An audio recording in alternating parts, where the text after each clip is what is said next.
एक बार की बात है। एक गांव में एक गरीब किसान रामू रहता था। रामू एक छोटे से घर में रहता था। रामू रोज सुबह सुबह अपने कंधे में कुदाल लेके खेत जाया करता था। उसका घर खेती से जो पैसे पाता था तो उससे ही चलता था। रामू बहुत मेहनती था। उसके पास एक छोटा सा खेत था। वो दिन भर उसी में मेहनत करता था। रामू की बीबी सुनीता और बेटा बागा सब रामू के भरोसे ही थे। खेती से उनके घर का चूल्हा मुश्किल से ही जल पाता था। रामू और उसका बेटा बागा सुबह होते ही खेत में महंगी कीटनाशक दवाई डालने चले गए। रामू दवा डाल रहा था तो बागा वहीं पर खड़ा देख रहा था। अचानक से बहुत तेज बारिश होने लगी। रामू बारिश को देखकर बहुत उदास हो गया, पर बारिश तेज होती जा रही थी। रामू घर चला गया। जैसे जैसे बारिश तेज हो रही थी, रामू घर में बैठे दुखी हो रहा था। उसकी पत्नी सुनीता भगवान से प्रार्थना कर रही थी कि बारिश रुक जाए। सुबह होते ही रामू अपने खेत में जल्दी जल्दी गया तो देखा सारी फसल पानी से बर्बाद हो चुकी थी। रामू बहुत दुखी हो गया, पर गांव वाले रामू के ऊपर हंसने लगे। गांव वाले कहते, अरे रामू, तेरी किस्मत कभी ठीक नहीं हो सकती। रामू चुपचाप सुन रहा था।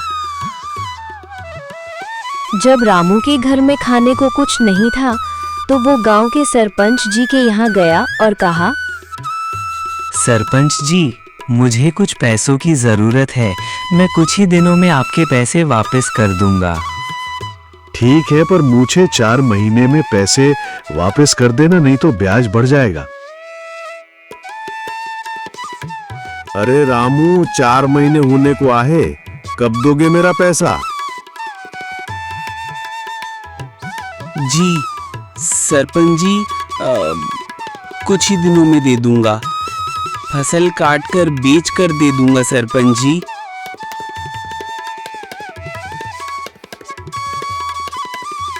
रामू फिर से बहुत मेहनत करने लगा। रामू की इस बार की फसल बहुत ज्यादा अच्छी थी। खेतों में पानी लगाने के लिए रामू ने दूसरे का पंप लगाया था। कुछ ही दिनों में फसल पककर तैयार हो गई। इस बार बहुत अच्छी फसल थी। रामू ने खेत की कटाई चालू कर दी। अब फसल को एक जगह इकट्ठा करके रख लिया। रामू फसल को बाजार में बेचने के लिए ले गया। उसको फसल का अच्छा मुनाफा मिला। वो सरपंच के पैसे वापस कर दिया और अपने लिए एक ट्रैक्टर खरीदा और एक पंप भी खरीदा। अब रामू बहुत खुशी से रहने लगा। रामू के पास जो पैसे थे, उन पैसों से अपने बेटे का शहर के स्कूल में दाखिला करवाने के लिए शहर गया। बागा का स्कूल में दाखिला करवा के उसे वहीं छोड़ दिया और रामू अपने गांव वापस लौट आया। एक दिन सुबह सुबह शहर से एक आदमी अपनी गाड़ी से गांव में आया। वो बहुत बड़े कंपनी का मालिक था। वे आदमी गांव के सभी लोगों के चौराहे पर बुलाया, साथ में सरपंच जी को भी, और कहा, मेरा नाम संजय है। मैं आपके गांव में एक फैक्ट्री बनाना चाहता हूं। मुझे आपके पूरे गांव की जमीन चाहिए।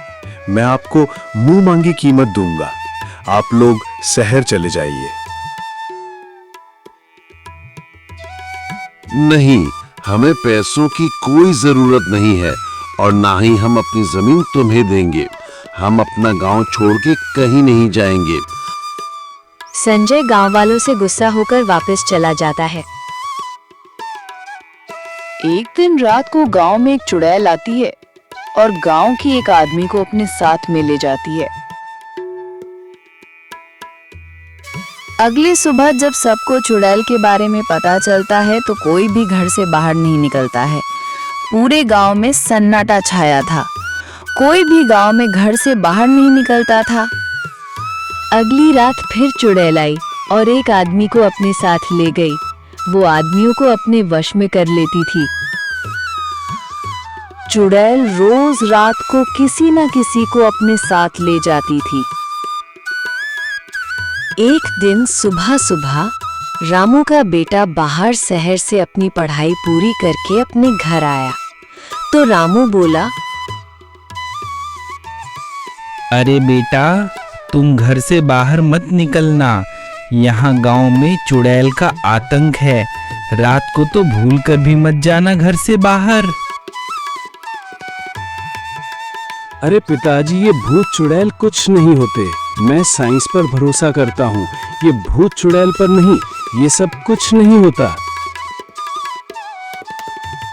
जब रात को बाघा घर के बाहर देखता है तो चुड़ैल एक आदमी को पकड़ के ले जा रही थी। बाघा ने अपने घर से तलवार उठाई और दौड़कर चुड़ैल को, मैं जानता हूँ तुम इंसान हो, अपनी सच्चाई बताओ, नहीं तो मैं तुम्हें मार डालूंगा। नहीं नहीं, मुझे मत मारना, मैं इंसान ही हूँ। मैं ये सब जान के नहीं कर रही हूँ। ये सब मुझसे संजय सेठ करवा रहे हैं ताकि सारे गांव वाले चुड़ैल के डर से गांव छोड़कर चले जाए तो वो यहाँ पर फैक्ट्री बनवा सके। मुझे माफ कर दो। तभी सारे गांव वाले भी वहां पर आ जाते हैं और सारी बात सुन लेते हैं। तभी सरपंच जी कहते हैं, वहां भागा, तुम्हारे कारण पूरे गांव का बहुत भला हुआ। शाबाश, हमें और हमारे गांव को बचाने के लिए बहुत बहुत धन्यवाद। गांव के सरपंच जी गांव वालों के साथ मिलकर संजय को पुलिस के हवाले करने के लिए एक साजिश करते हैं। सरपंच जी संजय को एक पत्र लिखते हैं कि हम लोग अपना गांव तुम्हें बेच देंगे, आओ हमारे गांव में। संजय ये पत्र पाते ही तुरंत गांव चला आया और सरपंच जी से मिला और कहा, सरपंच जी, मैं तो आपसे पहले ही कह रहा था कि अपना गांव हमें दे दीजिए, पर आप तो मानने को तैयार ही नहीं थे। मैं पैसा आपके बैंक खाते में डाल दूंगा।